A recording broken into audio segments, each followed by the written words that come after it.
Welcome back to Off Track on Purpose. Today we are in Land's End and we're going to St Just. It's a part that we haven't done of the coastal path.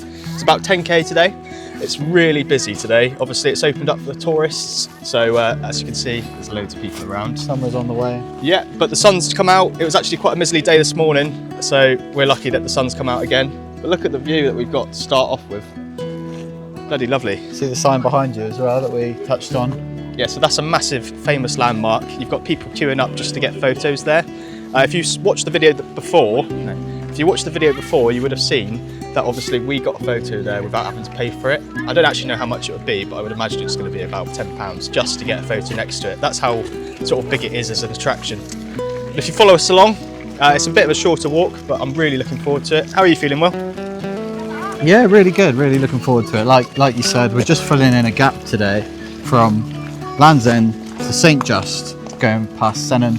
But I think we're approaching about half of Cornwall now that we've walked, and I'm going to put up a map, or try to put up a map of everywhere that we've walked up on the screen now so you can have a look. But we're well on our way to completing our goal of walking the whole of the Cornish coast path, hopefully by the end of this year. Yeah, so we got the bus here today. The bus number that we came from Penzance, so we got the 1A. A subscriber actually asked us on the last video, sort of, can you include, the bus routes that we do? So we got the 1A, which goes past the Minack Theatre, Porthcurno, another big tourist attraction. But yeah, we've arrived here. We're in good time. We are leaving Land's End now, which is 11:45. So we started a lot later than what we normally do. But obviously because of the day and how short the duration of the walk is, we thought, why not? And it's Sunday, isn't it? So yeah, we've got some sights to show you on the way, so we'll show you that as we go along. But despite the length of the walk, it's still going to be just as fulfilling.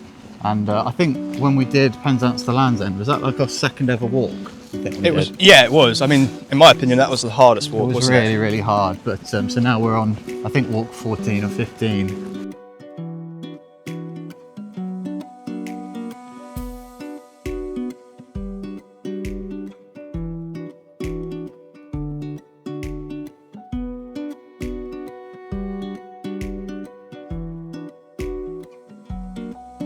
I can't believe how busy it is in Land's End today.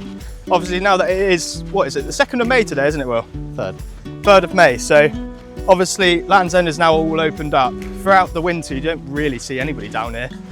So you've got all of the tourists that have come down to walk this bit of the coastal path. I would imagine after about a mile, maybe 2, people will drop off to be coming back, but we won't be doing that. We've got 10k to go. Off Track on Purpose bottle, keeping you hydrated throughout the walk.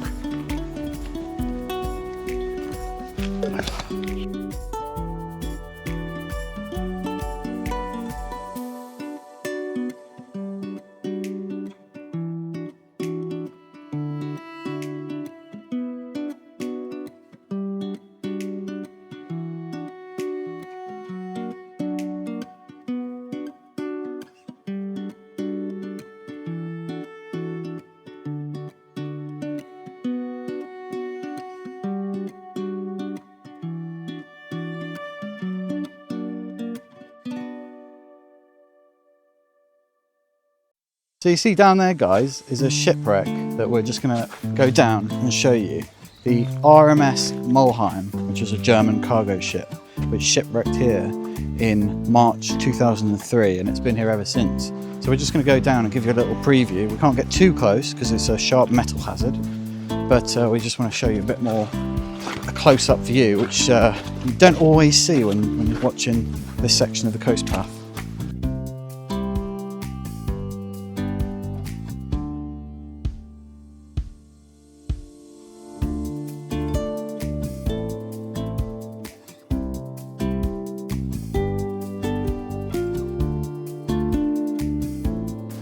Bit of a difficult way down. We've got quite a steep incline down, and then we're going back up that way. It's a German cargo ship. So with regards to this, obviously it's a shipwreck. It happened in 2003, but the remains it's crazy really. You've got to be careful. This is why I'm standing here, because obviously you've got all of this metal that you don't want to get tetanus or anything like that. But yeah, obviously this isn't even half of the ship. The other half will be sort of around the area of the sea. You can go inside, but we're not going to because it does say on the sign up at the top, don't get too close. So always, when you have signs like that, take the precautions and make sure you actually listen to it. But it's something you don't normally see, is it, Will? Yeah, the RMS Mulheim. Very different sort of sight to see on a coast path. I mean, we knew this was here. We've been down here before, but because it's such a cool thing to see, especially on YouTube, we thought we'd bring you guys down here as well so you can experience it for the first time with us.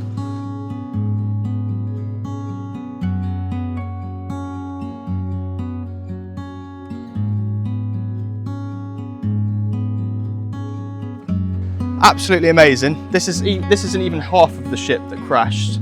They haven't got rid of any of this because they couldn't get the boats around the corner to obviously pick up every bit of scrap metal. Everything's sort of deteriorated around here because of the rust. But it's such a cool thing to see. I mean, especially if you guys have never seen this before, this is one of the landmarks around Land's End that's pretty cool to come and have a look at.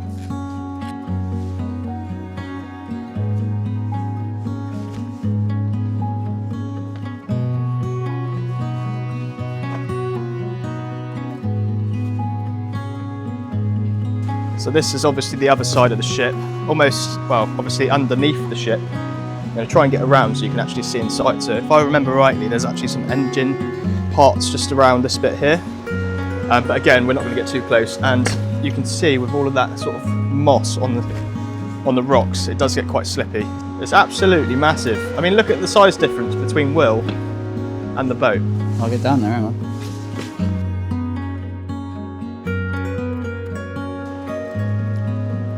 Thumbnail. Yeah, good idea. So there you go, guys. There's the ship. Hope you guys enjoyed that as much as us. And now we've got a massive incline to get back up to the top. We've got some people up there that have probably decided not to come down because you have to go back so far. But let's do this, Will.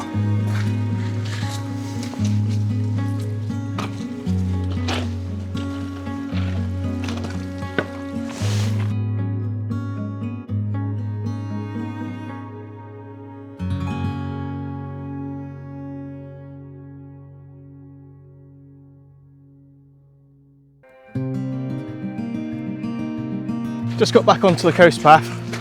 That was a bit of a stank up that hill, but it was so worth it to get some footage and sort of see it all again. It's Will's hot taking his today. jumper off. It is hot. It's really hot. We didn't expect it to be so warm. I was just saying to Will, we're gonna have to invest in some shorts soon, because obviously now that we're in May, it's only gonna get warmer, which is good. I'm not complaining. But you know what that means. No more pushing through gorse bushes anymore. No shortcuts that we don't need to take. But no, it was a nice little spot. Hope you guys enjoyed that as much as we did.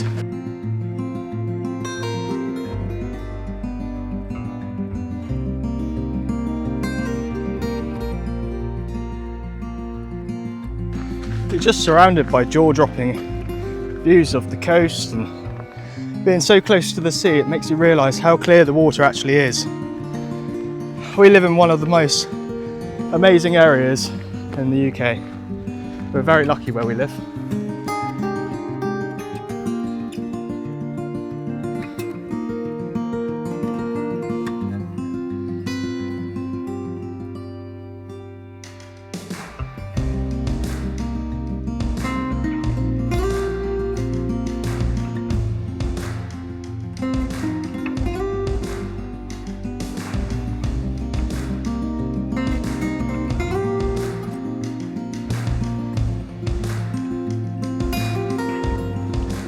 Got all the boats from Penzance, you can tell because it says PZ on it. And this was the old lifeboat house. Should we get an ice cream? Oh, let's get an ice cream. Let's get an ice cream.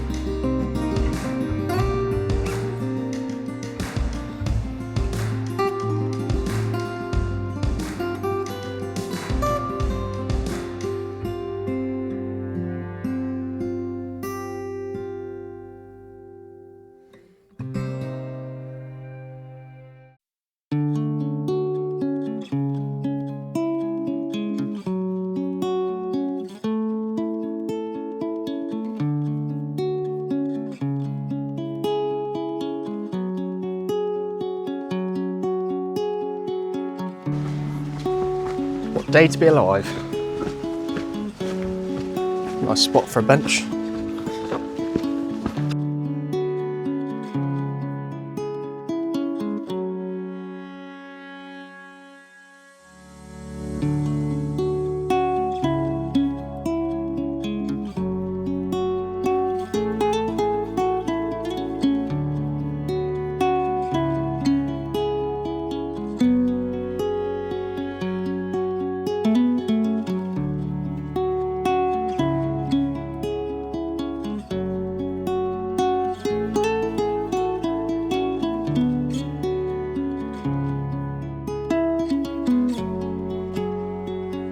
It is a beautiful day. We're down on Sennin Cove Beach and the sun is out. The sand's looking amazing. The sea is blue as anything. You can see sapphires as long as the eye can see. And it's absolutely gorgeous today. There's people obviously that are preparing to go in the sea, whether that's surfing, bodyboarding or just swimming. It is a lifeguarded beach, so that means there's a certain level of security and safety here. So it's a nice beach to come down to, really, really popular. Yeah, I do feel like, especially if you've got young kids, having a lifeguard, it makes you sort of feel a little bit more comfortable actually getting in the sea. So we're, like Will said, we're at Sennin Cove. The time now is 10 to 1. We did take sort of 15-20 minutes to go down to see the shipwreck, just to sort of get some footage for you guys, but we're not in any rush today. We're just relaxing, enjoying the day out, getting some lovely sun rays. Gonna get a tan today, I think, Will. I think so, you might be right. So if you guys don't live near the beach, a good sort of bit of information for you. So the red and yellow flags means you can just go in the sea, so that's a safe part of the sea. And then the checkered flags, so the black and white ones, that means you can surf in that area. The reason they sort of put two different sectors of the sea is just to stop obviously people riding in to other people on a surfboard, to stop concussions, etc. But yeah, you can see this bit here is sort of the safe part today. You do have other people going over there, but it's not really that much of a problem today because it's quite flat. But you were a lifeguard, weren't you, mate? I was, yeah. I worked as a lifeguard on P&O cruise ships, and I also worked at a holiday park for a couple of years. It was a really good job. I just found it quite boring now and again. Obviously, when something does happen, you know, you have to snap into gear. But for me, it wasn't really for myself. But yeah, it was a good couple of years of my life, to say the least. You ever lifeguarded, Will? No. No? Would you? No. Yeah, we both forgot to bring some sunglasses, so we're sort of just both squinting a little bit because we didn't expect it to be so nice and sunny. So white, golden. Yeah, the sand is lovely. It's quite nice to walk on as well because we've sort of come down closer to the sea where it gets a little bit more dense. Up there it'd be very difficult to walk across the sand dunes. You're alright then, mate. So bright. Will's got a bit of hay fever on the go there. Woo! Off track on purpose.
Look at the sand.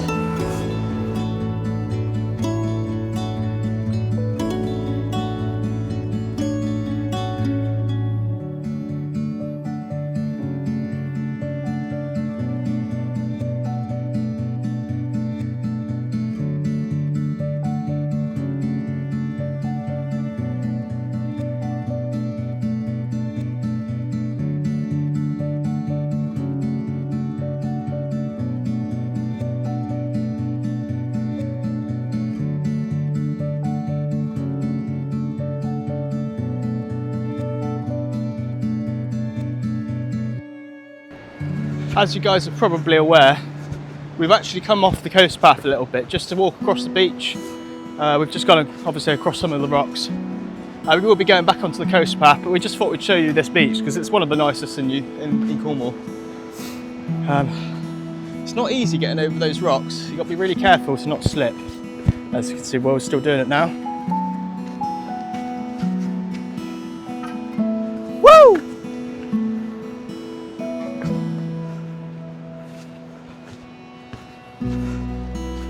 Whew. Up here now, I think. Yeah. You see that path in the hill over there? Yeah. I think that's where we're headed up. Okay. To figure our way up there. Almost got the beach to ourselves, haven't we? Yeah. Apart from all these people. It's basically to ourselves.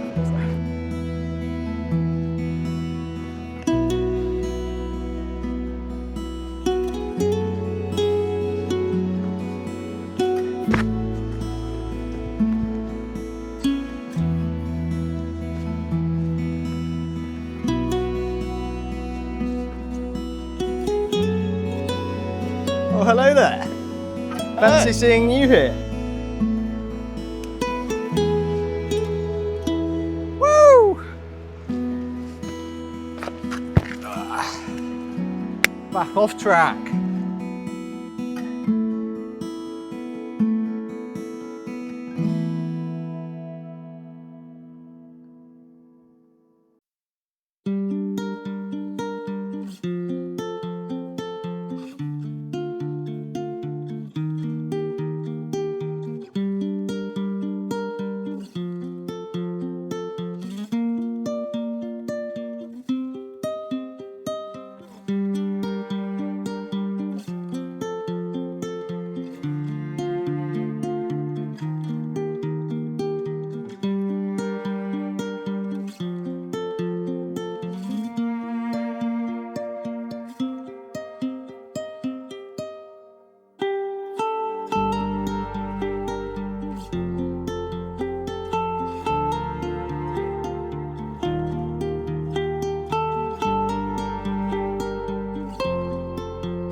Oh, what a view that is behind us.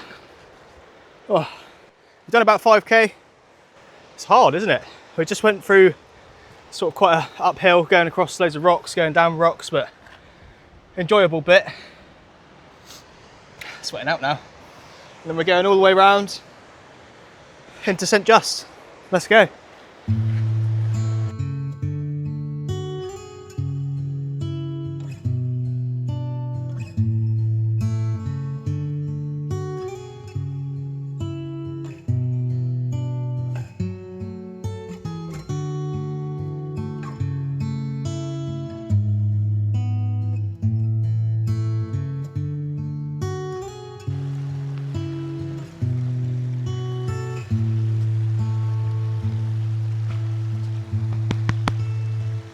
Off track on purpose.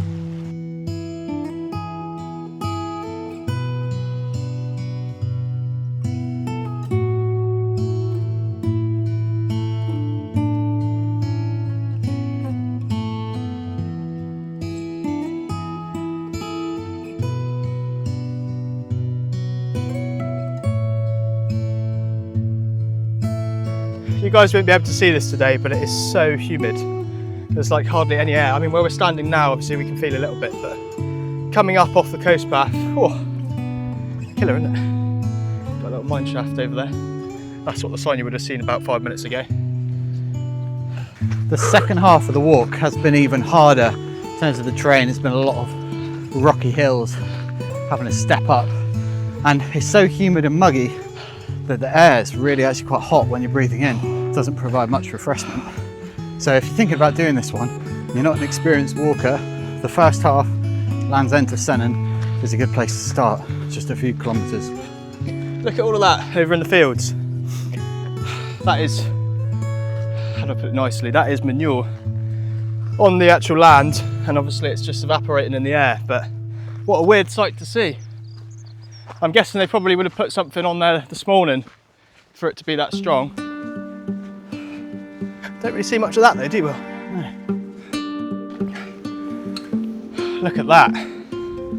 See, all those rocks have just come off from the cliff. That can't have been long ago, just from the coloration of the actual rocks, but back down we go.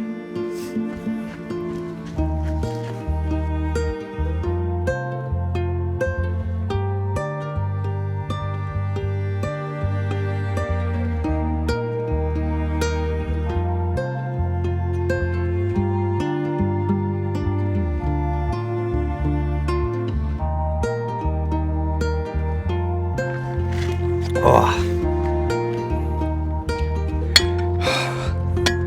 The good stuff.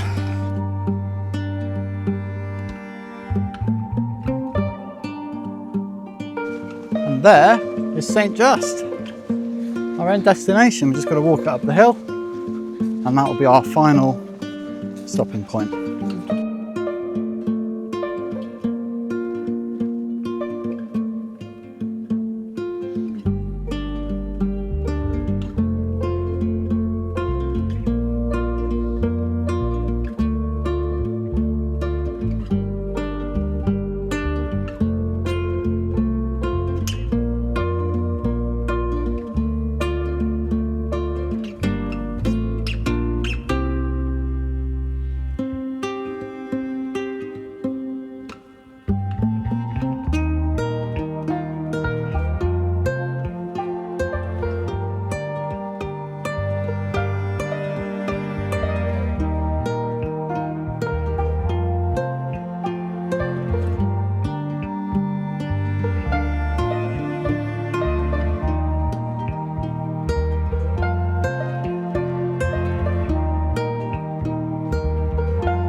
There we go guys, another 10k done. We are now in St. Just. You might recognise this from one of the videos before. We've done the 10k. It was hard. It wasn't as hard as, you know, some of the past walks that we've done, but there was still some elevation that we needed to gain, and it's just been so humid that it has been a bit of a struggle now and again. I've really enjoyed it. The time now is 20 to 3, so we've been out for about 3 hours walking, 4 hours. But yeah, it's been brilliant. I hope you guys have enjoyed it. How have you found it, Will? Yeah, I mean, we're going to find that more and more as we come into summer. It's going to be hot, it's going to be humid, we're going to have to adjust what we're wearing, but it's been really nice, and it's nice to fill in that gap that we had from before. Now we've done a nice clean half of Cornwall around the coast path, and we'll show that again up on the screen. Yeah, we just want to keep doing more and more, keep showing you more of wonderful Cornwall, more of nature, and we're going to get out there and do even more. We're looking forward to some exciting adventures over the summer. Yes, we do have some news for you. Our next video is going to be us in Bodmin Moor, and it's not just going to be the one day. We're going to be going up there, we're going to be camping, we're going to be making our own food, we're going to be enjoying it, you know, in the wilderness, actually acting like we're surviving rather than just doing a coastal path walk. So stay tuned for that. If you haven't already, hit the subscribe button. Thank you so much for all the support we've had in the last few months. It has been incredible. Almost 40,000. In fact, we probably passed 40,000 but before we put this up. So yeah, thank you guys so much. Amazing. And stay safe. Stay safe. We'll see you in the next one. Cheers, guys.